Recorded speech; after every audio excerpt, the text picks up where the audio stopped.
part of the Revel Grove Cultural and Arts Division Arts and Heritage Group, we are proud to present StreetSpeare, which is when we do plays in the pathways of Revel Grove by that most prolific playwright, William StreetSpeare. Shakespeare. StreetSpeare. Shakespeare. I look forward to murdering you now.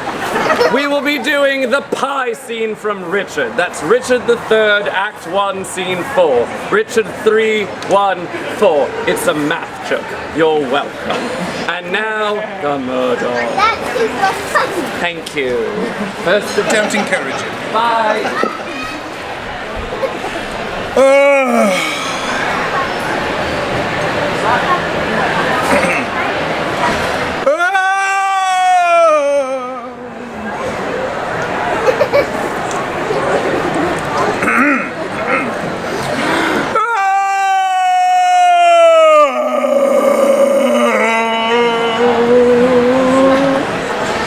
Why looks your grace so heavily today? Oh, I have passed a miserable night, so full of ugly sights, of ghastly dreams, that as I am a Christian faithful man, I would not spend another such a night, though 'twere to buy a world of happy days. So full of dismal terror was the time. I prithee, gentle keeper, stay by me. My soul is heavy, and I fain would sleep. I will, my lord.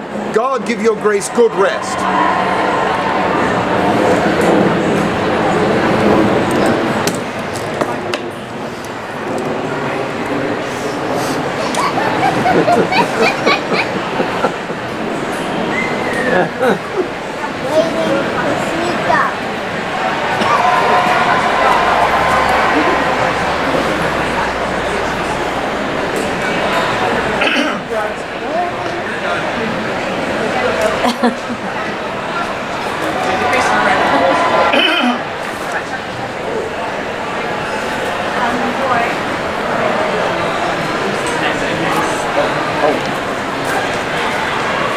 Sorrow breaks seasons and reposing hours, makes the night morning, and the noontide night. Oh, who's here? In God's name, who goes there, and how came you hither? I would speak with Clarence, and I came hither on my legs. Yea, are you so brief? 'Tis better, sir, to be brief than tedious. Show him our commission. Talk no more.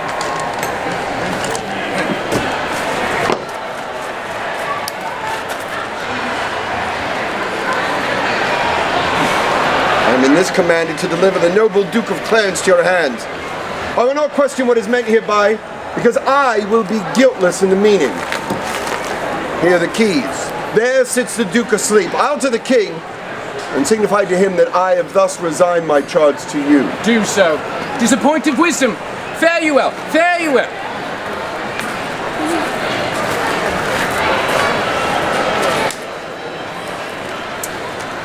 What? Shall I stab him as he sleeps? No, then he will say 'twas done cowardly when he wakes. When he wakes? Why, sir, he shall not wake till the great judgment day. What? Then he will say we stabbed him sleeping. The urging of that word judgment hath bred a kind of remorse in me. What, art thou afraid? Not to kill him, having a warrant for it, but to be damned for killing him, from the which no warrant can defend me. I thought thou hadst been resolute. So I am, to let him live. Back to the Duke of Gloucester, tell him so. I pray thee, stay here a while. I hope this holy humor of mine will change. 'Tis wont to hold me, but while one can count 20. Dum dum da da dum dum da dum da dum da dum. How dost thou feel thyself now? I fear some dregs of conscience are yet within me. Remember our reward when the deed is done. Zounds, I have forgot the reward. He dies. Thank you. Where is thy conscience now? In the Duke of Gloucester's purse. So when he opens his purse to give us our reward, thy conscience flies out. 'Tis no matter, let it go. There's few or none will entertain it. How if it come to thee again? I'll not meddle with it. Conscience is an awful thing. A man cannot steal, but it accuseth him. He cannot swear, but it checks him. He cannot lie with his neighbor's wife, but it detects him. It is a blushing, shamefaced spirit that mutinies in a man's bosom. It fills a man full of obstacles. Conscience made me once return a purse of gold that by chance I found. It beggars any man that keeps it. It is turned out of towns and cities for a dangerous thing, and any man that means to live well endeavors to trust to himself and do without it. Sounds, it is even now at my elbow persuading me not to kill the duke. Take the devil in thy mind and believe him not. He would insinuate with thee, but to make thee sigh. Tut, I am strong framed. He cannot prevail with me, I warrant thee. Spoke like a tall man that respects thy reputation. Come, shall we fall to work? I'll help me. Take him over the costard with the hilts of thy sword, and then we'll chop him in the momsy butt in the next room. An excellent device. Make a sop of him. Hark, he stirs. Shall I strike? No, let's reason with him. Where art thou, keeper? Give me a cup of wine. Thou shalt have wine enough, my lord. Anon. In God's name, what art thou? A man, as thou art. But not as I am royal. No, as we are loyal. Thy voice is thunder, but thy looks are humble. My voice is now the king's, my looks mine own. How darkly and how deadly dost thou speak? Your eyes do menace me. Why look you pale? Who sent thee hither? Wherefore do you come? To murder me. Aye. You scarcely have the hearts to tell me so, and therefore cannot have the hearts to do it. Wherein, my friend, have I offended you? Well, offended us you have not, but the king. I shall be reconciled to him again. Never, my lord, therefore prepare to die. Are you called forth from out of a world of men to slay the innocent? What is my offence? Where are the evidence that do accuse me? What lawful quest have given their verdict up unto the frowning judge, or who pronounced the bitter sentence of poor Clarence death? Before I be convict by course of law, to threaten me with death is most unlawful.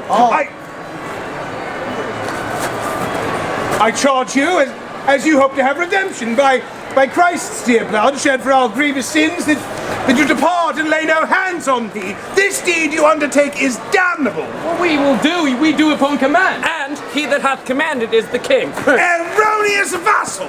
The great King of Kings hath in the tables of his law commanded that thou shalt do no murder. And wilt thou then spurn at his edict and fulfill a man's? Take heed, for he holds vengeance in his hands to hurl upon their heads that break his law. And that same vengeance doth he hurl on thee, for false forswearing and for murder too. Thou didst receive the sacrament to fight in holy war against the house of Lancaster. And like a traitor to the name of God, didst break that vow, and with thy treacherous blade unripped the bowels of thy sovereign son, whom thou wast sworn to serve and to protect. How canst thou urge God's dreadful law to us when thou didst break it in so dear degree? Alas, for whose sake did I that ill deed? For Edward, for my brother, for his sake. Why, sirs, he sends ye not to murder me for this, for in this sin he is as deep as I.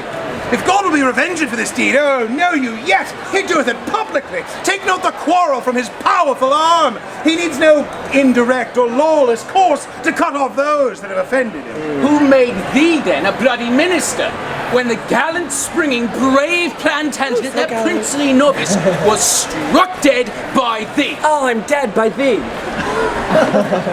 My brothers love the devil in my rage. Thy brother's love.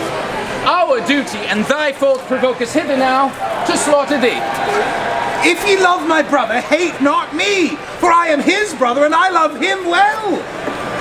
If ye be hired for meed, go back again, and I will send you to my brother Gloucester. He shall reward you better for my life than Edward will for tidings of my death. You are deceived. Your brother Gloucester hates you. No, he loves me and holds me dear. Go you to him from me. Aye, we will. We will. Tell him, when that our princely father York blessed his three sons by his victorious arm and charged us from his soul to love each other, he little thought of this divided friendship. Bid Gloucester think of this and he will weep. Aye, millstones.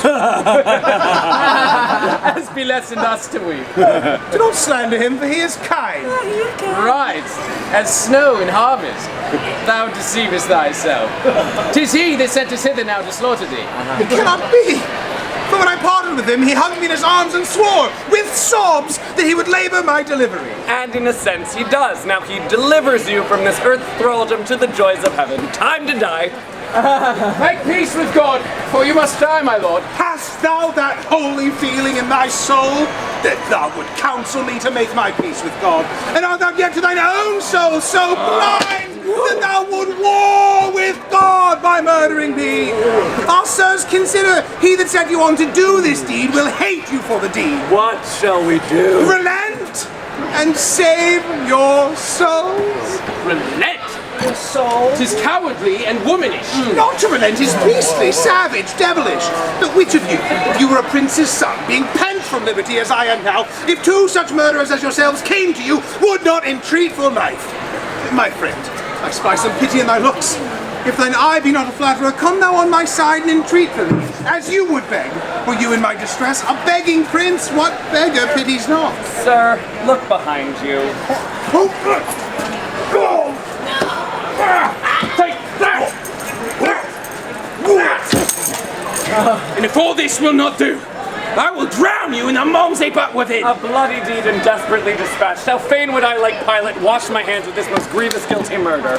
How now? What meanest thou that thou helpest me not?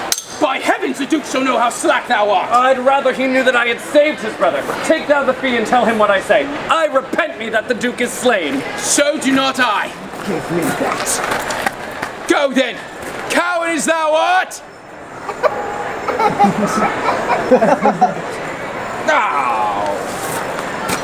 Now must I hide his body in some hole, till the Duke take order for his burial. And when I have my meat, I must away. With this we'll out, and here I must not stay.